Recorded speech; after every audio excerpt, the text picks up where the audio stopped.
talks to this person, and it's like I don't know. Somehow, like it goes off the chain. All of a sudden, he's talking to like actual generals, and they're like, "Yeah, everything you're saying is correct.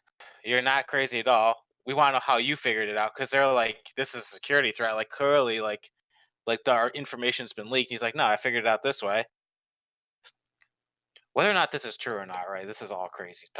He could be so full of shit, but I don't see a reason why he would say this. But he's a crazy rock star, right? So maybe he's just fucking doing too many drugs, whatever, right? Like story crazy, crazy ass story, whatever. Aliens are real as fuck. Essentially, we found like 9 alien spacecrafts, or maybe they're not alien, but we found 9 super advanced spacecrafts. The United States government did, or some ally of ours, or Russia, or someone fucking found them, and we've been experimenting with them, and we got this shit, and it's like it like doesn't conform to our version of reality. The thing is supposed to be like anti gravity, right? Like it's not anti gravity, but what it does is it warps the time space around the craft. So basically, as it travels, it folds time space if you imagine a piece of paper and you fold it so there's like a bunch of like ridges in it and wrinkled. You like fly across the top of that instead of like across the whole plane of it. That's the idea of it. So basically, this thing is like way beyond our comprehension, right? The thing that makes it work is this compound 115, which is crazy because this is where the second thing comes in. Joe Rogan has like either like super like smart people on or conspiracy people on. So he had someone who's kind of both. Long story short, guys like he was the original dude who like broke the Area 51 story back in the day. He did like the anonymous interview, and then he did the non-anonymous interview where he basically said, "I worked here, like I was working on a jet propulsion system. They showed me all the fucking crazy shit. I saw aliens like on like cadavers like on tables. I worked on the fucking ships. I had to take them apart and figure out how they worked." Granted, he only worked on the propulsion parts of the ship, so he didn't get the whole view. Of course, something goes wrong. I don't know. Like either like I think he tries to break the story because he just like has like a moral dilemma. Like this shit's like clearly enough to change humanity. Like it's that powerful stuff. So he tries to come out to the public. Mixed reception. Starts taking people to the fucking base and showing them like them test driving these fucking things because like they didn't have it like fenced off enough so you could still get close enough back in the day to watch these fuckers fly them apparently. And he was taking people out there, and like eventually he got caught, so they had to like increase the fence. And when they had to increase the fencing around it, that's when they had to go public. The Area 51 was a real fucking thing. Like they had to go, yeah, this is actually a military base. Stay the fuck out, or else we'll kill your asses, right? Like you're not welcome here. Like it's serious now, right? So that happens. That's when Area 51 gets established, like officially announced as a base. Of course, you have like the crash afterwards, right? The crazy like air balloon fucking crash, quote unquote. That happens afterwards. So this dude's already saying they're flying aircraft, and all of a sudden they fucking crash one. They say alien aircraft fucking crash like the fucking generals did. The reason why they think that the generals originally said the people at the base, actual military people at the base, said it was an alien aircraft that crashed, and then they changed the story. They were just trying to sow discord. It wasn't an alien. It was actually something that we built that was like a copy of their shit. But we couldn't make this element, this 115 shit. What's crazy is he does another documentary that was like came out last year. The same guy, so we haven't heard from him in like I don't know, fucking 25, 30 years.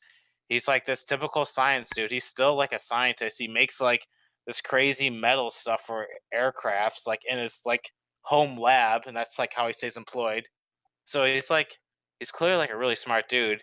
They got all these videos of him making like legitimate fucking rockets, like rocket powered cars and shit that worked. And he was driving around with shit. Like he's a legit rocket scientist, like to the T. So it makes sense. His credentials make sense. They got all this like weird evidence too of a cover up of like he said he went to MIT, but MIT says he didn't go there. But then they got the fucking phone book from MIT and his fucking name is it. like dorm fucking 120 or whatever. Fucking his name is right fucking there. This is like, okay, so who's lying here, right? Is it MIT this lying or is it him this lying? And he's like, he doesn't really give a shit, which is the other thing too. He's like, yeah, I mean, they want to say I didn't go, I didn't go. Like that's like his attitude towards the whole thing. Same with Los Alamos Labs, the National Laboratory. Same thing. He's like, I work there. He goes and tells a whole bunch of details about Los Alamos. Like, I worked in Division 6, Sector 8, or whatever the fuck it was. And then after like the news report came out where he was like talking about it like in public, the news reporters went out and verified that like they called Los Alamos and like, yo, is there like a fucking Division 6, Sector 7? Like, is there someone we can talk to? Like, yeah, no problem. Like, who do you want to talk to? There's Carol, fucking Joe, Jim. Like, they're like, oh, so it does exist. Of course, they didn't really get any information about what was going on. I guess like they didn't tell him what they're working on apparently. But yeah, so he's like talking about all this shit like he shouldn't really like know about, but he knows about it. But he's like being discredited. It's very strange. It's like there was a blanket discreditation of him when he came out on like the television. I think. But anyway, so this fucking Element 115 shit, they've actually added it to the fucking table. Like we can't make it's called like unobtainium. It's like literally like some shit you'd see in Avengers.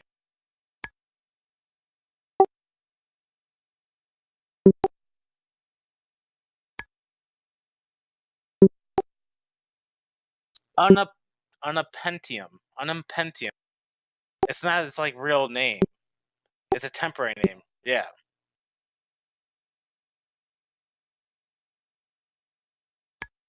We can detect them in nature. That's all we can do. Anyway, so basically they have some sort of super heavy metal in a very stable form, and that's element 115, and that's what is powering these things. Like apparently what they're doing is they're shooting like basically they take like basically a super collider that's very small, super collide, they charge up a fucking particle real quick, shoot it at this fucking element. This element vibrates really quick, and then that basically vibrates some sort of gas and then powers the whole ship. And then there's like a telepathy type thing that you use to control it. It's like a VR type experience, I imagine. It says there's like a hand panel in this thing, so you just kind of mind interface with this craft, I guess. So sounds like a lot of fun. So yeah, I don't know. Okay, so crazy. Okay, continuing on the crazy path. So this Tom DeLoge guy, whatever the fuck his name, this rock star, Blink 182 guy, who's supposedly been contacted by the government. He's talked to this other guy who's like broke this Area 51 story or whatever and did the documentary. It's not really that interested him, but their story is like, I think you could easily say this rockstar guy just like saw the story and took some things from him, which is kind of sketchy.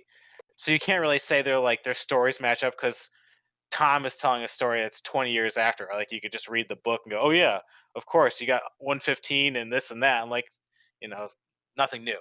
Anyways, but Tom's got some new other shit.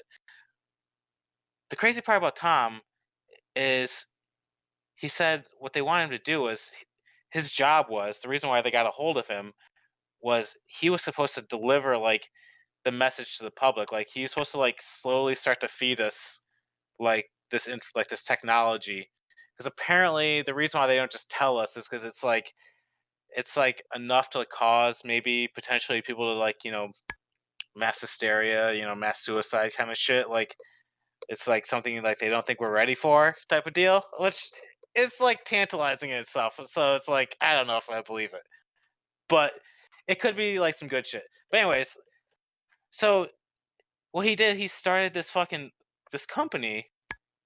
This company is an organization. It's a media company. It's like it's a self-funded thing. Well, he's gotten money from people and he's fucking mega rich, but he does merchandising and things as well to like keep the company going. He's got like a science division where they're trying to like actually build this crazy shit. He's got like an engineering division where it's like they have to use the science division stuff and they're building some crazy shit. And then there's like a school. And then there's like a media production where they're making movies and TV shows. And like he's releasing movies and TV shows, like he actually is doing it. Like one of them's coming out And you're like, this guy's crazy. But then you look at the people he has working for him, and they're all the fucking people he was talking about. Like that he was like, yeah, this general that worked for the fucking NORAD, the NORAD like fucking chief, whatever fucking jerk off. He's like their dude. Like he's got like star generals and like GS-15s working for him. If a GS-15 is the highest possible paid position in the government before you start getting like as like a civilian. You can't get any higher than that as a civilian. He's got like those people working for him and shit. It's just, and they're like they all have their pictures on. It's weird, man. I don't know. What's also kind of creepy about it too is so there's some WikiLeaks. You know the whole like Tom Podesta fucking shit when he was getting in trouble for like this shit he was saying in WikiLeaks. Well, they've got he, Tom DeLoge and Tom Podesta were in contact apparently quite a bit because there's WikiLeaks emails and they're like Tom's like, hey man, when are we gonna do the Skype call? We gotta talk and like and John Podesta was like chummy with him about it and like, yeah man, we gotta have the call like tomorrow Skype. I'll set up I'll send the calendar invite like typical fucking office shit, but like like what? Why is he talking to? And, sorry, but this is when Podesta was working for Obama, not for Hillary. Sorry, that's something I should to clear up. This was Podesta under Obama, not Podesta under Hillary Clinton. Or whatever, running with Hillary Clinton or working for her as Secretary of State, right? Whatever position he had before that. Either way, it's kind of weird. It's kind of weird. You can go to his website. It's to the stars. I mean, he's got a thing going. He's got a History Channel show coming out in like a couple of weeks. They got like a follow him around with the cameras type show that they're doing on him and his fucking crazy ass. Yeah, yeah, dude. I don't know what like. It's so much craziness all at once. I don't think anyone's ready for this because I actually do believe in aliens. You know what they're fucking saying? They're saying that, and I believe some of this other shit too. That there was an Atlantis in the world. And I believe it was in the Azores. If you basically drop the sea level, what you would expect to see the sea level when the ice caps had more ice in them about 12,000 years ago, it would have exposed a whole plateau of what would have been the most prime real estate in the world, like right in the prime zone. It's off the coast of like Spain and Africa. There's like islands there now where it's just the mountain tips. It's called the Azores Plateau, and that would have been like the most perfect spot because it would have been right along the the Gulf Stream. That's right where the Gulf Stream would have ran through. So you would have had like perfectly warm water all year long running